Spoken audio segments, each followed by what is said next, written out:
La vache, ils sont quand même trop badass les Américains. Eux au moins ils l'ont eu le dernier samouraï.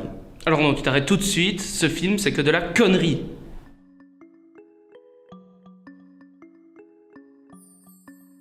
Alors, avant toute chose, je vais commencer par présenter l'émission. Donc, histoire d'être sûr, sera une émission de vulgarisation historique.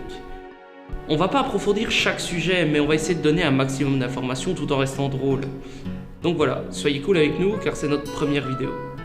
Konnichiwa, Ribasmati, American Kamikaze. I fucking don't care. En réalité, à l'époque, le Japon, c'était un bon gros bordel. Et en parlant de bordel, tu vas nous parler des geishas? Putain, tu vas la... Il va la fermer, il va la fermer, j'en peux plus.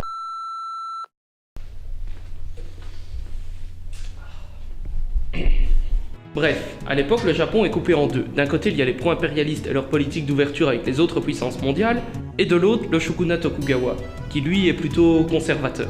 Alors le shogunat, qu'est-ce que c'est? En gros, c'est une dictature militaire. Et à ce moment-là, c'est les Tokugawa qui dirigent le pays en se reposant sur le système féodal. Mais bon, le système féodal mériterait une vidéo à lui tout seul, et d'ailleurs je pense que ça sera même le sujet de la prochaine vidéo.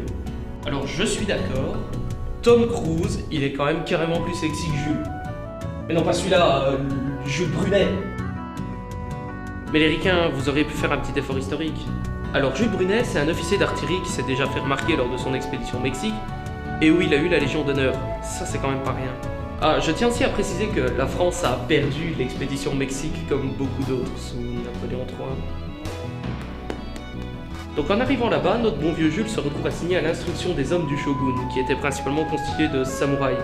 Sauf que ça, contre ça, ça finit souvent comme ça.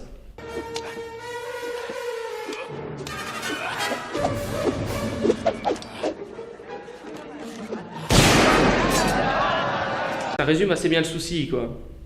Et donc avec tout ça, on a quand même essayé de reconstituer la scène dans nos studios.